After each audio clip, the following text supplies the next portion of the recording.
नमस्कार दोस्तों, physio wallet MCQ classes में आपका स्वागत है। आज हम फिजियो एमसीक्यू प्रैक्टिस सेट 2 करेंगे, जो कि आने वाले एग्ज़ाम के लिए काफ़ी इम्पोर्टेंट है। यदि आप किसी एग्ज़ाम की तैयारी कर रहे हो तो ये प्रैक्टिस सेट आपके लिए काफ़ी इम्पोर्टेंट है।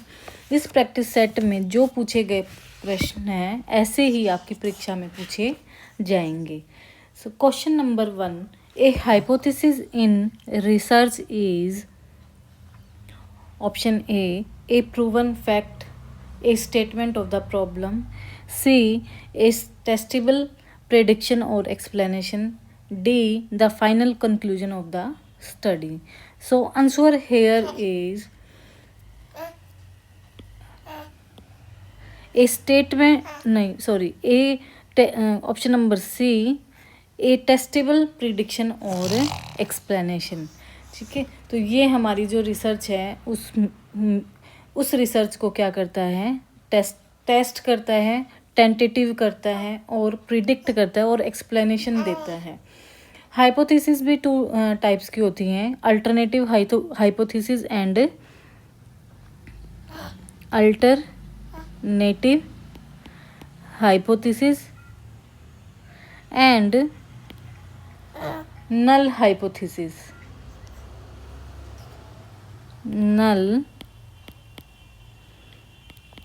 हाइपोथेसिस जो हमारे अल्टरनेटिव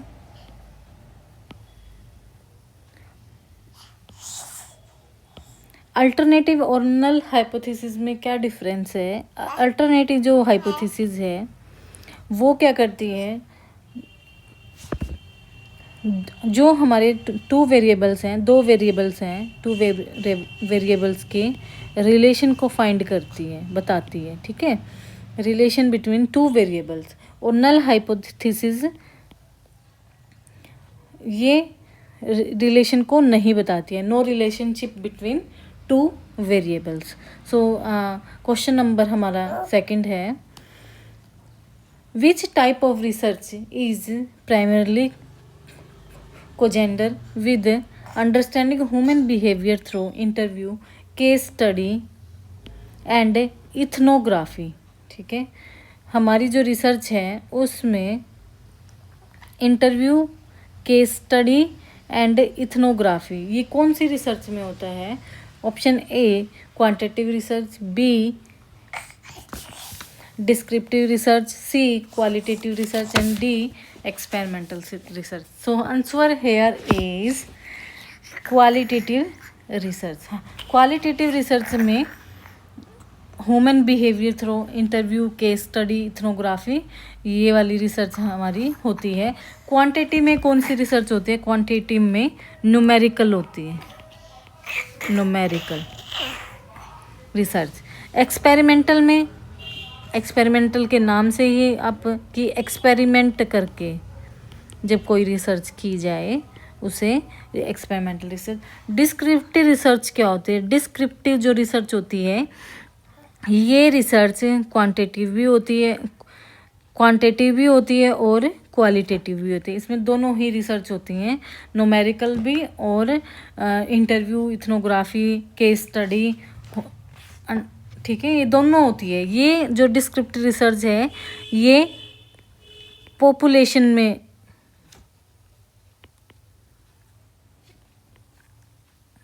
जैसे ज़्यादा पॉपुलेशन होती है ना वहाँ पे ये रिसर्च होती है, जैसे कि मार्केट्स हो गई एक्सेट्रा। लार्ज जो एरिया होता है ना पॉपुलेशन का, वहाँ पे ये रिसर्च होती है, उसको बोलते हैं हम descriptive research. Question number 3, which of the following as an example of information recorded under the subjective part of soap.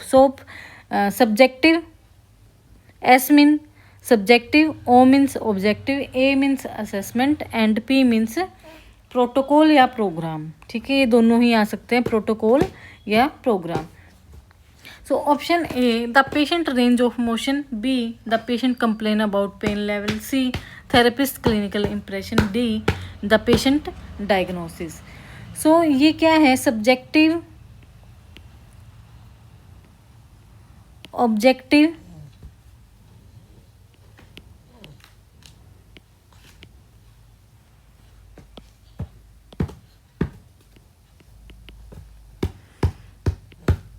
assessment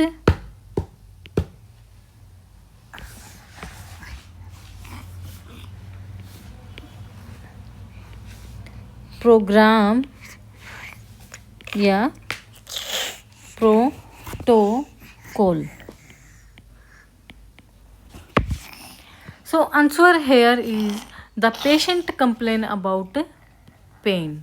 ठीक है, जो सब्जेक्टिव होता है उसमें हम पेशेंट के कंप्लेन सुनेंगे, ऑब्जेक्टिव में हम उसको ऑब्जर्व करेंगे, असेसमेंट में उसकी डायग्नोसिस के लिए चेक करेंगे, ठीक है, और प्रोटोकॉल में हम उसका ट्रीटमेंट प्रोटोकॉल बनाएंगे। ये जो है ये सुलेवान बुक से लिया गया है क्वेश्चन, तो आप इस टॉपिक को पूरा वहाँ से कर सकते हैं।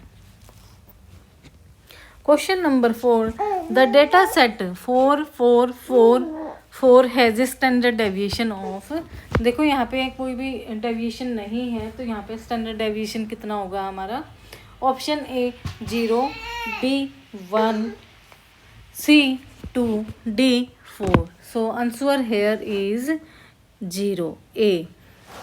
तो यहाँ पे जो data set 444 has standard deviation of 0। Question number 5 है, what angle should the elbows be at when resting on the arm rest in a wheel chair. तो व्हील चेयर पे जो पेशेंट की एल्बो है रेस्टिंग पोजीशन पे कितने degree होती है वो बताना है आपको। So option A 30 degree, B 60 degree, C 90 degree and D 120 degree. So answer here is 90 degree.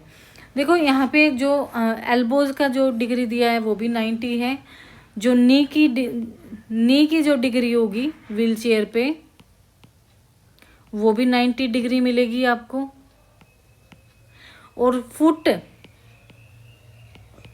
Rest पे जो फुट होगा वो भी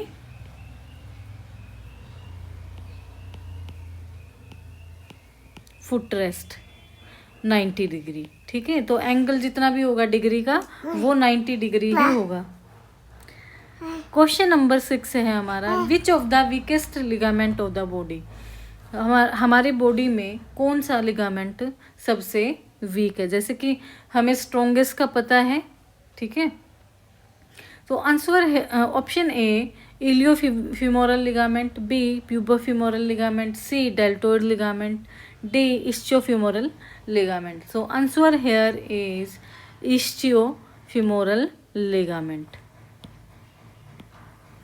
ठीक है। Strongest ligament of the body वो है हमारा इलियोफिमोरल लिगामेंट। ये कौन सा, ये स्ट्रोंगेस्ट लिगामेंट है। Question number 7, which the angle of the crutches to your body and the angle of your elbow. तो ये हमारे 3 क्रचेज हैं, एक्सिलरी क्रच, ठीक है, elbow crutch and gutter crutch. So उसकी डिग्री बताई गई है। ये क्वेश्चन एम्स में बार बार रिपीट हो चुके हैं। सो देखो, जब angle of the crutch to your body, ठीक है, हमारी बॉडी से जो क्रच का एंगल बनता है वो कितना बनेगा और एल्बो का एंगल कितना होगा। तो मैंने यहाँ पे दोनों ही क्वेश्चन डाल दिए, यहाँ पे आपके दोनों ही कवर हो जाएंगे।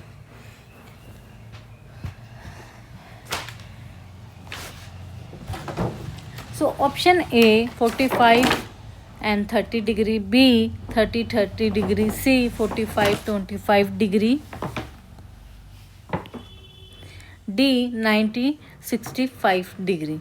So answer here is 45 and 30 degree.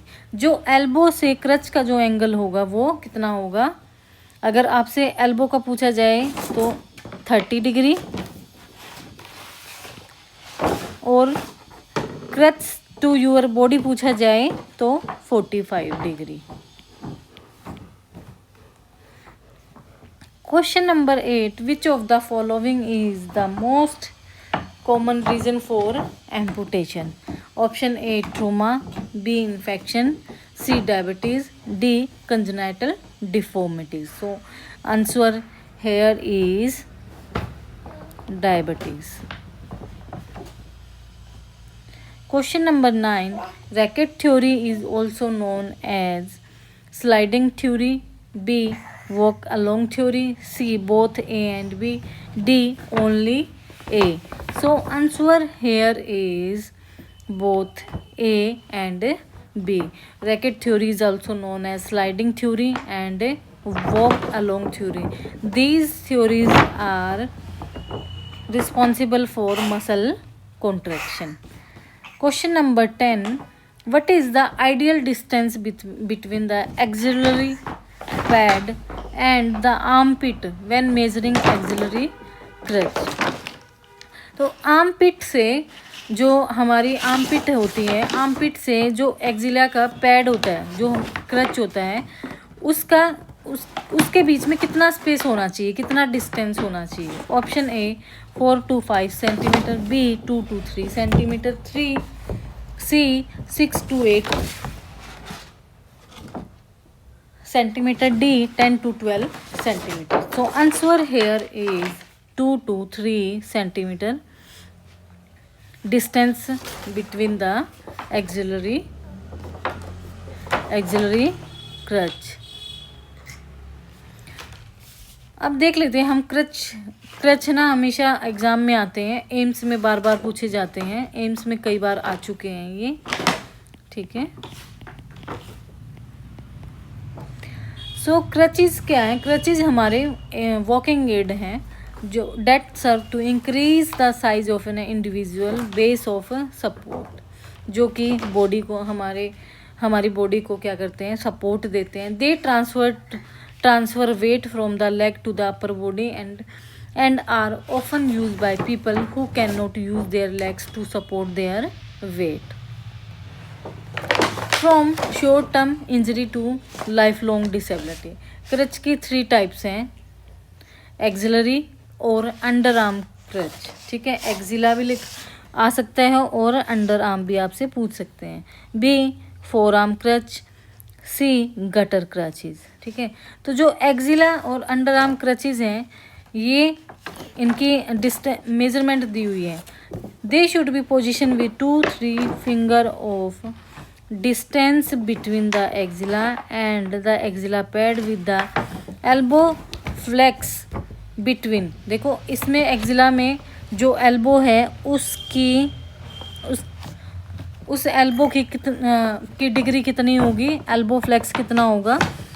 20 to 30 degree. The design include an axilla bar, a handpiece and double upright joint distally by a single leg. They are adjustable in height. Both the overall height and hand grip height can be adjusted. जो उसकी hand grip height है उसको क्या कर सकते हैं? Adjustable कर सकते हैं. 48 to 60 inch and 120 to 153 centimetre. Second है हमारा four arm crutches. Four arm crutches को हम स्ट्रैंड एल्बो और कैनेडियन क्रच भी बोलते हैं. ये नेम आ सकते हैं, ये आया था एग्ज़ाम में, एम्स एग्ज़ाम में. यहाँ से कई बार एग्ज़ाम में क्वेश्चन पूछे गए हैं, तो ये इम्पोर्टेंट है, ज़रूर कर लेना. Most important. Their design include a single upright, a forearm cuff and a hand grip. The height of forearm crutches is indicated from hand grip to the floor. Adjustable 29 to 35 inch to 74 to 89 centimetre. Gutter crutches किसके लिए use किए जाते हैं? अर्थराइटिक crutches होते हैं ये, ठीक है. एडजस्टेबल अर्थराइटिक. तो आपके एग्जाम में ये पूछा जा सकता है कि अर्थराइटिक कंडीशन में कौन सा क्रच यूज करते हैं, तो वो करते हैं हम gutter crutches. Forearm support crutches. An additional type of crutch which is compose of a padded forearm support made up of metal, a strap and adjustable handpiece with a rubber ferrule. These These crutches are used for patients who are partial weight bearing and are particularly used for client with rheumatoid condition. ठीक है, तो यहाँ पे आपके काफ़ी सारे questions बनने के चांस हैं. 2 क्वेश्चन तो क्रच से ज़रूर आते हैं एग्ज़ाम में. ओके, तो आज हमारे ये 10 क्वेश्चंस कंप्लीट हुए. जाते जाते मेरी वीडियो को लाइक कर दो, सब्सक्राइब कर दो और ज़्यादा से ज़्यादा शेयर करो. मिलते हैं नेक्स्ट वीडियो में.